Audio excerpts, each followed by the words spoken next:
Hello everyone, আসসালামু আলাইকুম। আমি সাইদা ফারজানা আছি পাঠাতিরা থেকে নতুন আরও একটি ব্লগ ভিডিও নিয়ে। আশা করি সবাই ভালো আছেন।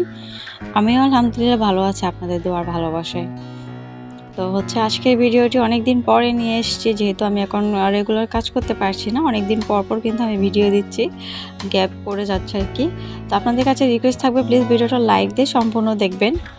ভিডিওটা অবশ্যই ভালো লাগবে আশা করি। তো আমি ভিডিও প্রসঙ্গে অবশ্যই কিছু কথা বলবো আর কি। আপনাদের বেশি সময় নষ্ট করব না, কথা দিচ্ছি। আপনারা একটু ধৈর্য সহকারে ভিডিওটি দেখবেন আর অবশ্যই একটা লাইক দিবেন। আর দেশ এবং দেশের বাইরে থেকে যারা সবসময় আমার ভিডিও দেখেন, আপনাদেরকে অনেক অনেক ভালোবাসা জানিয়ে শুরু করেছি আজকের ভিডিওটি। তো সকাল থেকে কিন্তু বৃষ্টি হচ্ছে ননস্টপ, তারপর কিন্তু এত বেশি না, ঝিরিঝিরি বৃষ্টি যেটাকে বলে আর কি। এই যে এখনও পড়তেছে, আমি ভয়েস দিতেছি কেন, কিন্তু টুপটাপ টিনের শব্দ কিন্তু শোনা যাচ্ছে, আপনারা হয়তো খেয়াল করলে বুঝতে পারবেন। বৃষ্টির পানিতে এত সুন্দর করে যে গাছের যে ফুলগুলো যে এত সুন্দর করে ভিজে আছে, মাশাআল্লাহ দেখতে কতই না সুন্দর লাগতেছে। তো আজকে আমাকে কিন্তু ফুলটা কাটতে হবে, আসলে গাছে রেখে দিব না, আমি এটা কেটে নিচ্ছি। তো আমি কাছে নিয়ে কেটে নিয়ে আমার হাজব্যান্ডকে দিলাম, যে তোমার জন্য ধর আমার ফুলের গাছ, আমার ফুল গাছ থেকে তোমার জন্য ফুল নিয়ে এসেছি, মজা করলাম আর কি। তো আরও ডালটা কেটেছি, ডাল কেটেও কিন্তু আমি কিছু কাটিং বসাইছি। যদি সাকসেস হয় আমি আপনাদেরকে সাথে সেটাও শেয়ার করব, কিভাবে ঢাল থেকে চারা করবেন, এটা কিন্তু করব। তো কাজ করে টুকটাক কাজ করে আমি চলে এসেছি একটু হালকা খিদে, যেটা খিদে পেয়েছি। তো আমি এখন 10:30টার দিকে হয়তো। তো আমরা এই সময় চা খাই, আমি যেহেতু সকালে ভাত খাই না, আমাদের ফ্যামিলিতে কেউ ভাত খায় না সকালে, অনেকেই আছে কিন্তু খায়। তো আমরা এরকম কিছু নাস্তা বানাই কখনো কখনো। তো এখন নুডলস করে নিচ্ছে, একদম গরুর মাংস দিয়ে রান্না করা। তো বৃষ্টি পড়তেছে, যে দেখেন আমি দেখার ওয়েদারটা কত রকম, কত একদম মেঘলা করে আছে ওয়েদারটা। বৃষ্টির পানি পড়ে অনেক সুন্দর লাগতেছে আমার কাছে। আপনাদের কাছে কেমন লাগতেছে কিন্তু জানি না। তো চ্যানেলে যারা নতুন, আমার ভিডিও কিন্তু আজকে প্রথম দেখতেছেন, আপনাদের কাছে রিকোয়েস্ট থাকবে, প্লিজ যদি আমার ভিডিওটি ভালো লাগে আপনারা অবশ্যই সাবস্ক্রাইব করে পাশে থেকে যাবেন। আমি ইনশাল্লাহ আপনাদের পাশে থাকবো সব সময়। এই যে নিজের গাছ থেকে একদম কাঁকরোল ছিঁড়ে নিচ্ছি, যে হারভেস্ট করতে যে কত ভালো লাগে, সেটা যারা করেন তারা শুধুমাত্রই জানে। দেখেন না, এইটুকু একটা জায়গায় মাশাআল্লাহ বলতে হবে, কিন্তু কত কাঁকরোলই ধরে। এই সিজনে কাঁকরোল অনেক কিন্তু খাবো, এই গাছ থেকে অনেকটা সময় ধরে কিন্তু কাঁকরোল থাকবে আমাদের গাছে। তো আমার বোন যখন আমার ভিডিও দেখে তো বলে, সেও তো থাকে, আমাকে বলে আপু ওর দেবর যাবে, তো বললো যে তার জন্য পাঠাতে, যদি আমার সিজনে থাকে আর কি, আর এক মাসখানিক আছে, যদি থাকে তার জন্য অবশ্যই পাঠাবো। বলে যে আপু আপনার গাছের যে কাঁকরোলগুলো দেখান না, আমার কাছে খুবই লোভনীয় লাগে, আমার জন্য কিছু পাঠাবেন আমার জন্য অল্প। তো বললাম আচ্ছা ঠিক আছে, যদি থাকে আর কি পাঠাবো। অবশ্যই আমরা কিন্তু একা খাই না, আমার ফ্যামিলি, আমার যে আত্মীয়দেরকেও দেওয়া হয়, আমার বাবার বাড়িতেও দেওয়া হয়, সবাই, আমরা কিন্তু একা খাই না, প্রতিবেশী বলতে টুকটাক দেওয়া হয় আর কি। আমার ফ্যামিলি, আমার ননাস আর আমার আম্মুকেও দেওয়া হয়েছে, এরকম কিন্তু আমরা একা খাই না। আসলে সবসময় একঘেয়েমি ভালো লাগে না সবসময় কাঁকরোল খেতে। তো আমি এরকম আর কি এক সময় এক রকমের রেসিপি করি। এই যে তো আজকে রান্না করবো কাঁঠালের বিচি দিয়ে। তো কাঁঠালের বিচি দেখেন কীভাবে অনেকটা যতটুকু পেরেছি পরিষ্কার করেছি। তো আজকে একটু বাবার বাড়িতে যাব, তো যার জন্য সকাল সকাল রান্নাটাও করে নিচ্ছি, তাদেরকে করে দিব রান্নাটা। আমার শাশুড়ি আর দেবর বাসুর, আমার হাজব্যান্ড বাসায় থাকবে, ওনাদের জন্য রান্নাটা করে যাচ্ছে। আমার হাজব্যান্ড আমাকে দিয়ে চলে আসবে, যদি দুপুরের খাবারটা আমরা ওখানেই খাবো। তো রান্না করতে করতে প্রায় আমার 1টাই বেজে যায় আর কি। সবসময় এরকমই হয় আমার, আসলে সব কাজ শেষ করে যেতে যেতে আমার একটু টাইম হয়ে যায়, দেরি হয়ে যায়, আসলে কখনো আর তাড়াতাড়ি পৌঁছাইতে পারি না বাবার বাড়িতে।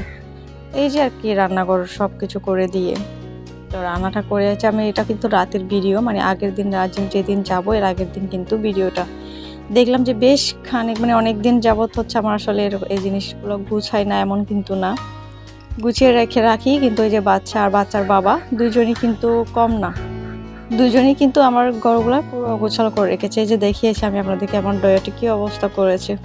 আমি কোথাও গেলে যেটা করি আর কি, আমি আমার ঘর দোর সবসময় চাই পরিপাটি করে রেখে দেওয়ার চেষ্টা করি, কারণ এসে যেন বেরিয়ে এসে অনেকটা সময় কিন্তু কাজ করতে ইচ্ছে করে না, তো দেখলে যেন শান্তি লাগে আর কি। আমি সবসময় এই কাজটা করি, রাতে আমি কিন্তু কাজগুলো গুছিয়ে নিয়েছি, যেহেতু আমি সকালে বাবার বাড়িতে যাব, তো থাকবো এমন কিন্তু না, সকালে যাব, যে ধরেন 1টার দিকে গিয়েছি, 8টা ছিলাম, পরের দিন কিন্তু আবারও চলে এসেছি বিকাল টাইমে।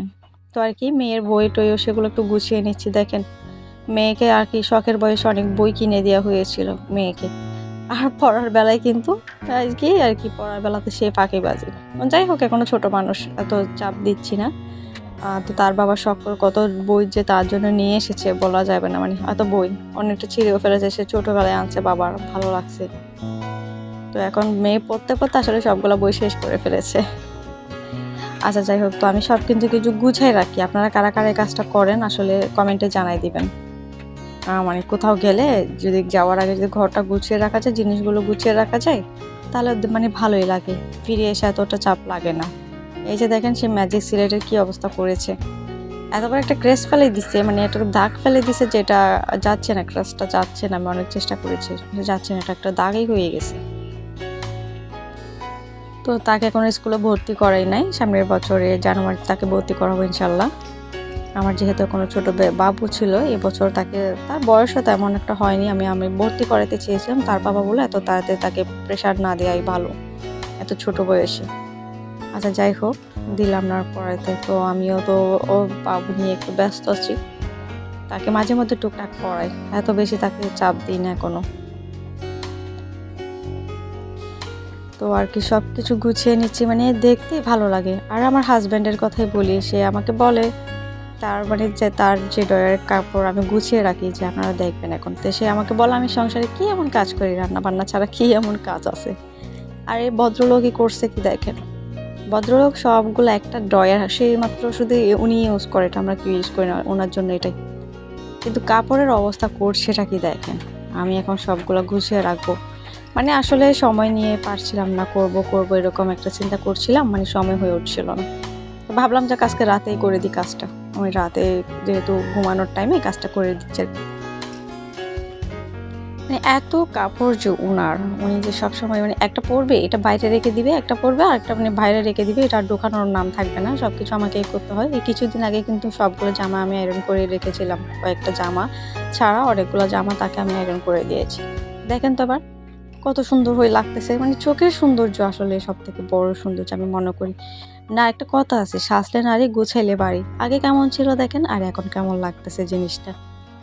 তারপরও মানুষগুলো বলে সারাদিন কি এমন কাজ করে, যদিও খুবই বিরক্ত লাগে কতটা শুনতে। আর রান্না বান্না ছাড়া কি এমন কাজ আছে সংসারে, এই যে এগুলো কাজ না, ওরা কিছুই দেখেন না। আচ্ছা যাই হোক, তো আমি এগুলো কিন্তু আগেই করেছি। তো রান্না বান্না শেষ করে একটার দিকে আমি তখন জোহরের আজান দিচ্ছিল, বের হচ্ছে আর কি। এই যে বাবার বাড়িতেই চলে এসেছি, ভিডিও কিন্তু নেওয়া হয়নি। দেখলাম যে টুপটি বৃষ্টি পড়তেছে, ছোট ছোট বৃষ্টি একদম পুকুরে আর কি। আম্মু এসে নাস্তা করে তারপর হচ্ছে কিছুক্ষণ বসে ভাত দিয়েছে। আম্মুকে কিন্তু একটু আগেই বলেছিলাম আম্মু আমরা আসতেছি, মানে সকালে জানিয়েছিলাম যে আম্মু আসবো, যার জন্য হঠাৎ করে আর কি আম্মুকে আমি না বলে সবসময় চলে যাই, সারপ্রাইজ দিতে পছন্দ করি আর কি। তো আম্মু হঠাৎ করে মানে এরকম সকালে বলেছে যে মা আমি আজকে বাসায় আসতেছি, মানে তোমাদের জামাই সহ আর কি।